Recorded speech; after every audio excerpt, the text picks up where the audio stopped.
In this video, I will investigate the ideological strategies in the production of TV shows that producers use to interpolate individuals as subjects. I will also address the recent idea of a possible power shift between consumer and advertiser. I will do this by analyzing various popular comedy programs of the past decade. The first show I will introduce is Seinfeld. In an episode entitled The Outing, Jerry is interviewed by a young journalist. Thanks to Elaine's antics, the journalist is given the idea that Jerry and his friend George are gay. The following scene denotes stereotyping of gays through Jerry's interaction with George. You know, just because you two are homosexual, so what? I mean, you should just come out of the closet and be openly gay already. Uh-oh. Oh, is that a problem? No, I just hate my voice on tape. It always sounds so high and whiny. Shall we start? Fire away. Okay, let's see. Are you just a comedian, or do you do anything else? Well, right now, George and I are writing a pilot for NBC. Oh, so you also work together? Yeah. Jerry, did you wash this pen? Yeah, I washed it. It looks like it hasn't been washed. So wash it. You hear the way he talks to me?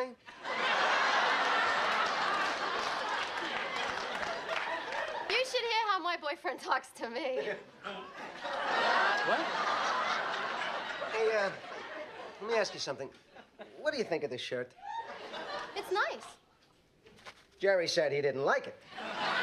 I didn't say I didn't like it. I said it was okay. Oh, you said you didn't like it. Oh, well, so what if I don't like it? Is that like the end of the world or something? Do you guys live together? Live together. No, I got my own place. Oh. And do your parents know? No, what? My parents, they don't know what's going on. I will now reference theorist Richard Dyer and his writing on stereotyping gays in cinema and television. This scene employs iconography, explained by Dyer as a set of visual and oral signs which immediately bespeak homosexuality and connote the qualities associated. Dyer explains that stereotypes are widely agreed upon and believed to be right. He goes on to claim that most of our knowledge about them is based on evidence put in front of us. Hey, come on, let's go. I thought we were going to take a steam.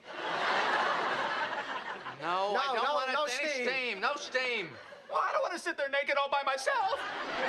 Marshall McLuhan explains a crucial yet often overlooked characteristic of television. With the birth of television came cubism, explained by E.H. Gombrich as the most radical attempt to stamp out ambiguity and to enforce one reading of the picture. The spectator sees and hears only what the producers want them to.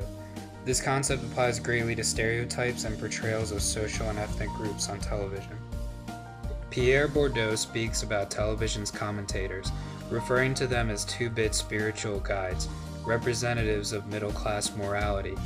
They are always telling us what we should think about what they call social problems. I argue that this same approach applies to sitcoms as well. In this episode of The Simpsons, which aired in a primetime slot on Fox, The Simpsons visit the Maple store. Lisa expresses her eagerness to possess any product made by Maple.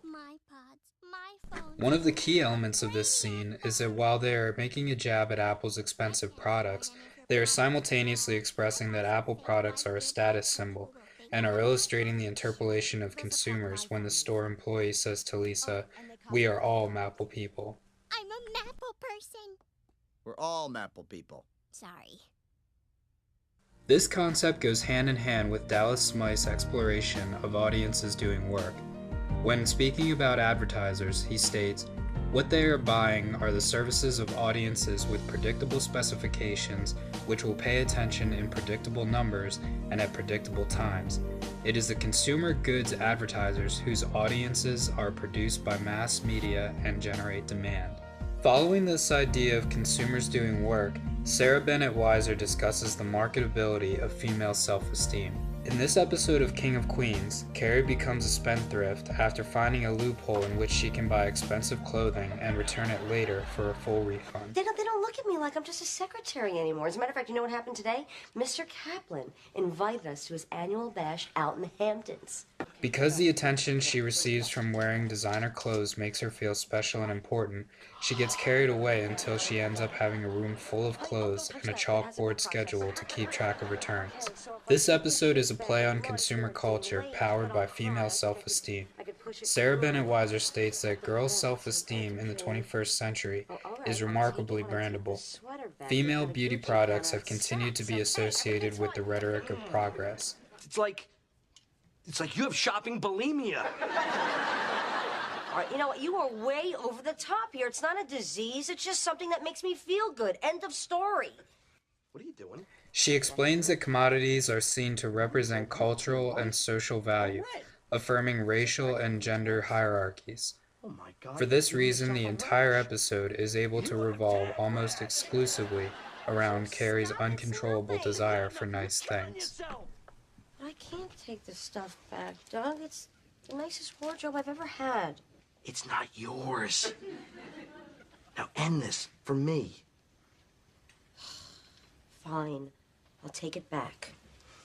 I may need to borrow your truck. Despite these examples of power over consumers, some recent shows provide scenes that stand in glaring contrast to the concepts I've illustrated so far. Henry Jenkins suggests that the net opened up a new space for public discussion of media content. Media producers are consciously building into their text opportunities for fan elaboration and collaboration. Media producers also actively monitor and directly participate in fan discussions on the web to measure response to their productions. This concept is illustrated in a scene on The Simpsons which aired early this year. In the episode, heavy metal band Judas Priest had a cameo. However, The Simpsons producers mistakenly refer to the band as death metal. It seems like a small thing, but surprisingly this mistake sparked a great deal of backlash from fans of the band. Countless articles, forums, and blogs addressing the issue suddenly sprang up. These blogs had such an impact that on a following episode, The Simpsons publicly apologized in the opening credits when Bart is seen in detention writing on the board, "Judas Priest is not death metal." This is a prime example of the idea that Jenkins puts forth of consumer power that deserves attention. I would like to conclude that there are countless examples to support the idea that spectators and consumers are interpolated and put to work by advertisers. However, we must acknowledge that in modern day, it appears that we could be seeing something of a shift in power between consumer and advertiser.